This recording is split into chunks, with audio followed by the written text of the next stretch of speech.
Hi and welcome to this beautiful deep red carnation mini tutorial. In this short lesson, I'll be focusing on how to develop rich, glowing red tones in the petals. When a flower is made up of just one strong colour, it can be surprisingly challenging to create enough light and dark variation. But it's those tonal shifts that give your painting depth, contrast, and a beautifully rounded three-dimensional feel. I'm Marie, and this is a short introduction to one of the full tutorials inside my online painting school. Here I'll show you how I work with Alizarin Crimson to gradually build up the petals, creating plenty of depth while still retaining those deep, rich, velvety reds that make this carnation so striking. So here I've applied a water glaze first, and then my first layer of paint is Alizarin Crimson. This is a deep, rich, slightly cool crimson red and gives a lovely bright undertone for the lighter areas of the petals. Now with my next layer, I want to deepen the red without dulling the colour at all. To do this, I add Perylene Maroon to my Alizarin Crimson. And then I come in with my very darkest mix. Here I've added a touch of Windsor Violet so that I can really enhance the shadows that are created by the overhanging petals.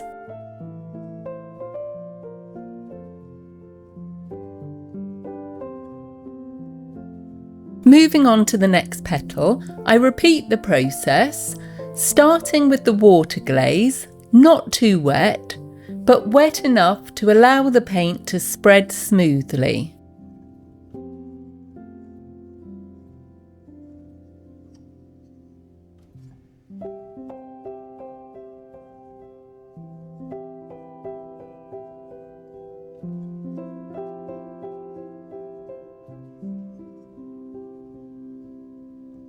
I then use a clean, damp brush to lift out the colour a little, which helps retain the lighter areas of the petal. Next, I add my medium mix, which is Alizarin Crimson with Perylene Maroon added. This creates a beautiful, deep, wine-like red.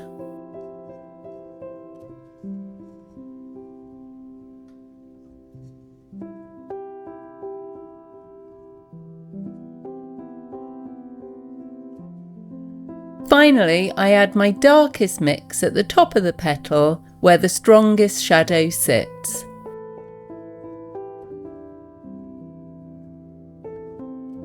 I'm always making sure that the lighter areas still show through, which gives the surface a slightly textured look.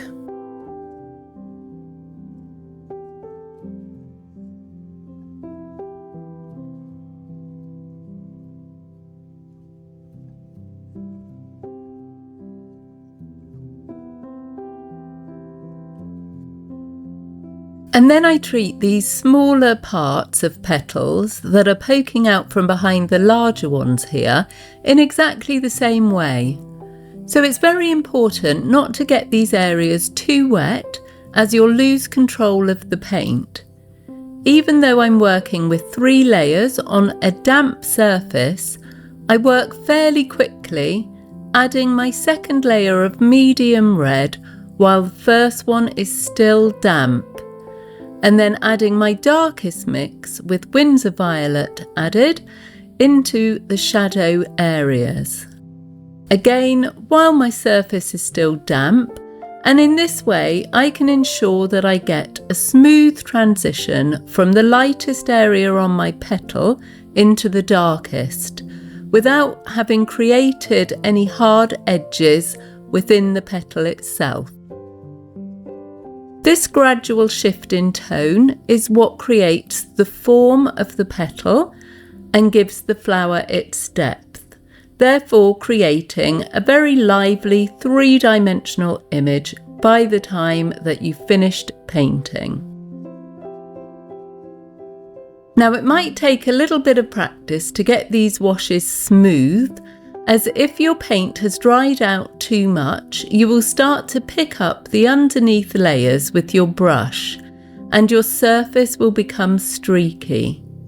If this happens, just simply let your petal dry off and then come back in and add a wash over the top once it's dry. And if the surface is too wet, then you'll lose control of the washes that you're putting down, and they'll merge into each other and therefore lose the definition of the form that you're creating. So the trick is finding the correct ratio of paint saturation to water on your brush and to the wetness of your paper. But the good news is that after a while, this becomes very natural and intuitive. So don't give up. The more you do it, the easier it will become.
And then here I just want to show you quite quickly how I paint in the bud.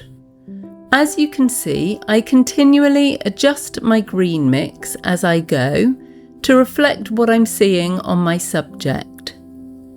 My greens range from a duller, more olive green to slightly brighter where there's more light available.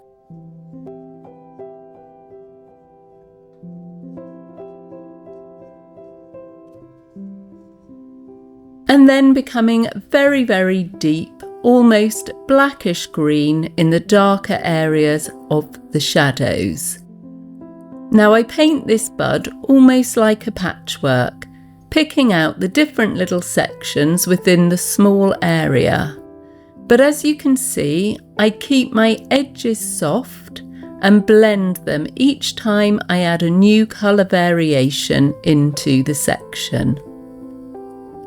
When I come onto a different section, I make sure that I keep these edges sharp, as this gives the whole bud its definition. It really is a lot of fun watching these areas come to life. What starts out as a mass of shapes and colours turns into something solid and lifelike. If you're enjoying this mini lesson and would like to explore the full painting in more detail, you can find the complete step-by-step tutorial inside my membership.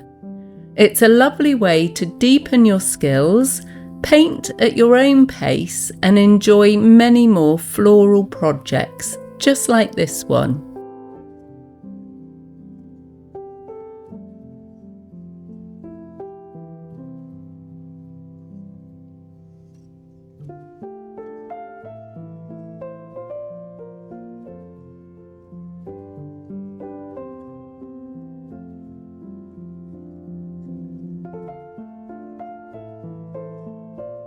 And then once I've finished painting in the bud, I come back up to my main flower and take a look over it with fresh eyes.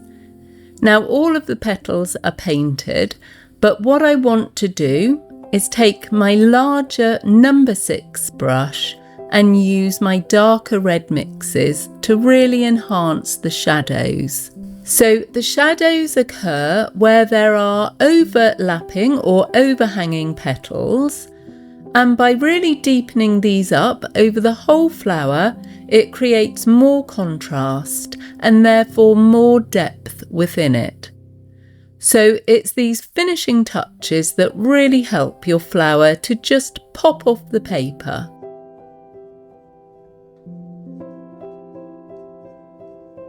And then once I've deepened all of the darker and shadow areas, I'll look over my flower again and see if there are any areas that can be enriched by a final wash of my Alizarin Crimson. But I make sure that I'm really careful not to lose the highlights or lightest parts of the petal.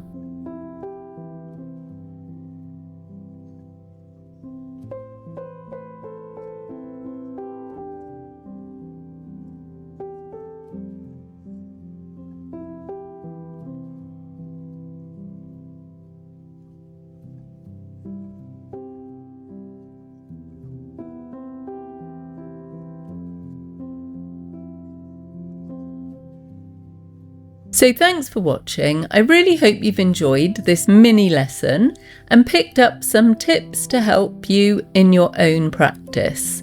And if you'd like to explore some more, just pop over to the Watercolour Members Club and take a look at our tutorials there. And don't forget to like and subscribe for more tips and techniques. The link is below. Goodbye for now and happy painting.